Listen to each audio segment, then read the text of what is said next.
बीमा के बारे में बता रहा था। तुरण की बीमा जो है वो देखो मैं कैसे बता रहा था।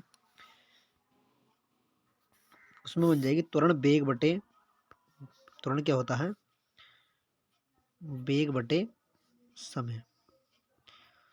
बेग की क्या होती है एल टी माइनस वन, और समय क्या होती है टी। तो ये जो बन जाएगी L T minus one, sorry L T minus to हो जाएगी। ये जो नीचे वाली टी है ये भी ऊपर जाकर जुड़ जाएगी, ठीक है, नीचे वाली जो टी है ये ऊपर जाकर ऐड हो जाएगी, तो ये एल टी माइनस टू हो जाएगी इसकी में। ये इस तरह से पूछी जा सकती है। इसमें एम जीरो है, एल एल है, और टी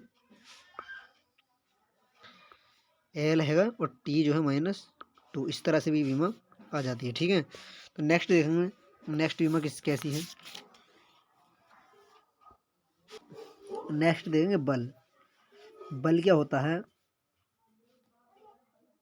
द्रव्यमान मल्टीप्लाई त्वरण होता है। आपने पढ़ा भी होगा एफ बराबर एम ए होता है, जहाँ पर एम क्या है द्रव्यमान है, और द्रव्यमान का मात्रक होता है किलोग्राम, और त्वरण का क्या होता है, त्वरण का जो मात्रक होता है वो बेग बटे समय होता है, और बेग का क्या होता है मीटर पर सेकंड, और समय का है ना सेकंड, तो ये हो जाएगा मीटर सेकंड स्क्वायर, मीटर पर सेकंड स्क्वायर। ये बल का मात्रक बन जाता है। नहीं आ रहा है वो समझ में, देखो बताऊँ। ये बेग जो है, बेग जो होता है मीटर पर सेकंड तो एक हो गया इसका मीटर पर सेकंड, समय और होता है इसके नीचे लगा हुआ, समय का सेकंड लगेगा जब ये ऊपर जाएगा तो मीटर पर सेकंड स्क्वायर हो जाएगा, ठीक है। मीटर पर सेकंड स्क्वायर ये हो गया इतना, ये तो इसका मात्रक हो गया। ये इसका ही रूप में कैसे लिखेंगे, इसे कितने रूप में ये आ चुका अब तक, तो किलोग्राम गुणा मीटर सेकंड, ये ऊपर चला जाएगा ऐसा बन जाएगा एक, तो ये बन गया। ये इसका मात्रक फाइनली क्या लिख देते हैं, बल का मात्रक न्यूटन। ऐसा ही पढ़ते हैं, बल का मात्रक क्या है न्यूटन, ठीक है। अब इसकी बीमा की बात करें हम, बल की बीमा की बात करें तो कैसे ज्ञात करेंगे बल की बीमा, कि बल जो है क्या है द्रव्यमान, और द्रव्यमान को इसमें लिखते हैं एम, ठीक है। और त्वरण की बीमा जो थी वो क्या थी एल टी माइनस टू, मैंने अभी आपके लिए पढ़ाई थी, तो ये दोनों ऐड हो जाएंगे तो क्या हो जाएगी M L T minus two. अगर आपसे ये भूल जाएगा कभी कि त्वरण की बीमा क्या थी, तो वो हम मतलब शुरुआत से, अगर आपने बेसिक मैंने तुम्हें शुरू में बताया था उस तरीके से निकाल सकते हैं। अब नेक्स्ट देखिए कार्य। कार्य का क्या होता है, कार्य जो होता है, कार्य बल गुणा विस्थापन होता है, बल गुणा विस्थापन आप पढ़े भी होंगे इसके लिए, बल गुणा विस्थापन, बल गुणा विस्थापन इसका होता है। तो बल देखो एफ और विस्थापन क्या एस, सही है। तो बल का जो सूत्र था, बल का जो मात्रक था वो क्या था न्यूटन, क्या था न्यूटन, ठीक है। और इसका विस्थापन क्या हो जाएगा मीटर। विस्थापन क्या है एक न्यूनतम दूरी, और न्यूनतम दूरी में किसमें नापते हैं मीटर में नापते हैं, तो इसका मात्रक क्या हो जाएगा न्यूटन मीटर, ठीक है। इसका मात्रक क्या हो जाएगा न्यूटन, या तो ये न्यूटन मीटर आ जाए, ठीक है न्यूटन मीटर, या इसे सिंपल से ऐसा ही पद्धति में क्या लिखते हैं। देखो कभी कभी ऐसा ही पद्धति मात्रक ना पूछ के इस तरह से मात्रक पूछे जाते हैं, तो इस बात के लिए बहुत कोर्सेज आप पढ़ेंगे कि या तो इस तरह से आ जा या इस तरह से, ठीक है। आप इसे लिख देंगे, ठीक है, क्योंकि बल का मात्रक तो न्यूटन होगा, विस्थापन का मात्रक मीटर, तो न्यूटन मीटर भी हो गया। या इसका मात्रक सिंपल से क्या लिख देते हैं जूल, ऐसे ही पद्धति में इसका मात्रक क्या है जूल, इसका मात्रक है। तो कार्य का मात्रक क्या होता है जूल होता है, ठीक है। तो आगे हम देखेंगे इसकी बीमा की बात करेंगे। इसकी बीमा, अगर बीमा की बात करें हम कार्य की, तो कार्य में बल था, बल गुणा विस्थापन था, यही तो था ना। बल की जो बीमा थी वो कैसे निकाली थी हमने, बल की बीमा जो बताई थी मैंने वो क्या थी M L T minus two, ये थी बल की बीमा। और विस्थापन की जो बीमा है वो क्या था बीमा सूत्र एल, ठीक है। मैं शुरू में पढ़ा चुका हूँ ये आपके लिए कि विस्थापन का जो बीमा थी वो क्या थी एल थी। तो ये जो बनाएगी वो क्या बनाएगी एम एल टी, सॉरी मतलब इससे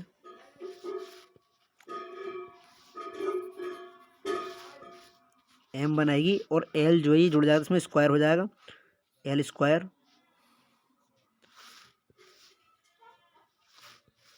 एल स्क्वायर और टी माइनस टू, तो ये इसकी बीमा बन जाएगी, इसकी बीमा बनेगी ये वाली, ठीक है। तो इस तरह से कार्य की बीमा। तो इस तरह से हम निकाल सकते हो, बल्कि की जगह बल्कि में लिखी, विस्थापन की विस्थापन की, और इन्हें ऐड कर दो बस, सिंपल से करते चले जाएंगे ऐसे ही। और क्या इसमें जो है कोई भारी ना है, बस समझ में आना भारी है। ऐसी गतिज ऊर्जा, गतिज ऊर्जा, गतिज ऊर्जा का जो गतिज ऊर्जा होती क्या है, गतिज ऊर्जा जो होती है 1/2 mv² होती है। ये बहुत पॉपुलर सूत्र भी है, इस पर बहुत सारे न्यूमेरिकल भी पूछे जाते हैं, ठीक है। तो ये हम इसे बहुत प्यार से पढ़ेंगे।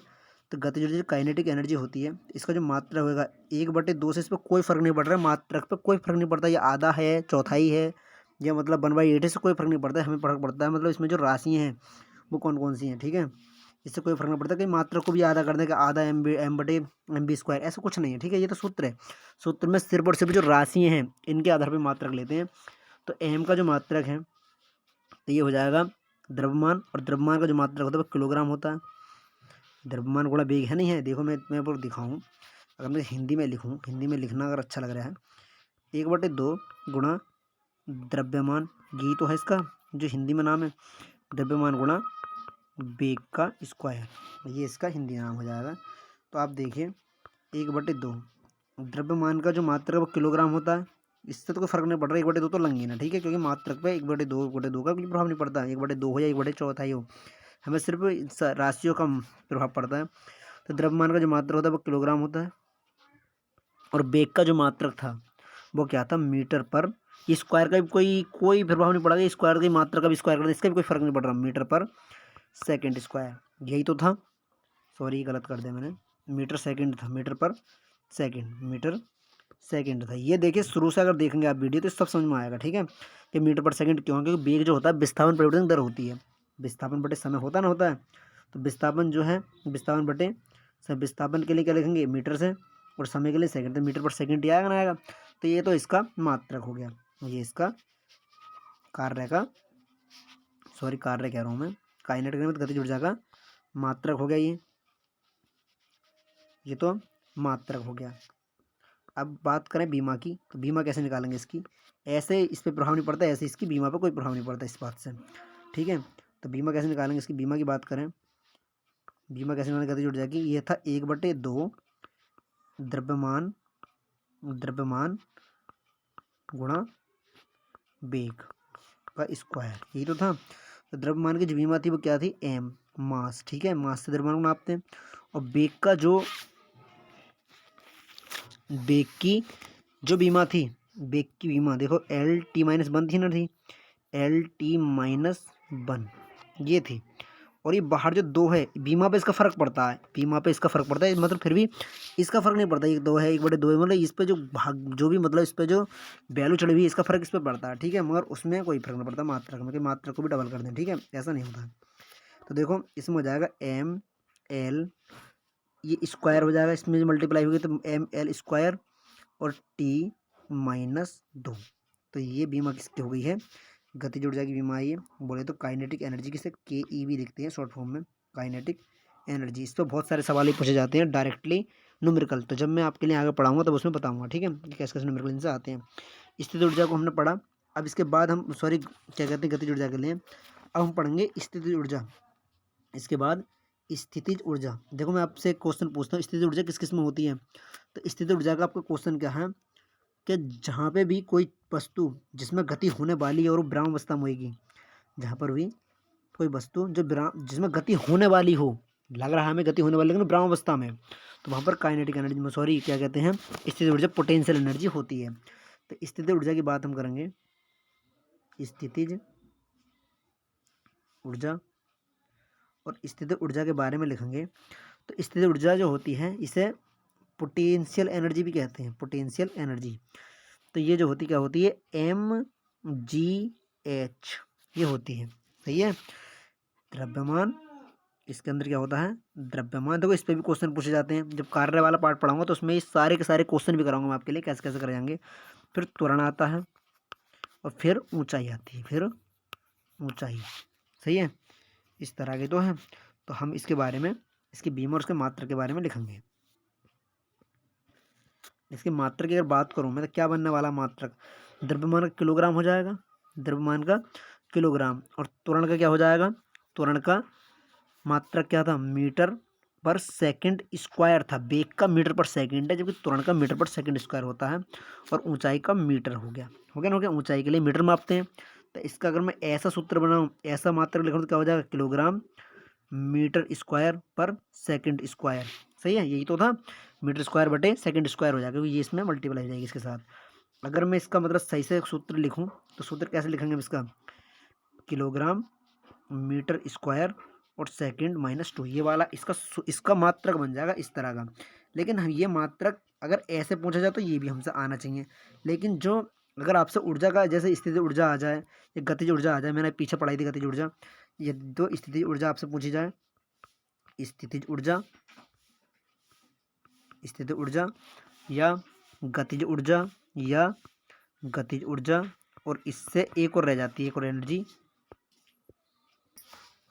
आगे देखेंगे इसमें, स्थितिज ऊर्जा गतिज ऊर्जा, अगर एक और होती है इसके अंदर संपूर्ण ऊर्जा, संपूर्ण ऊर्जा।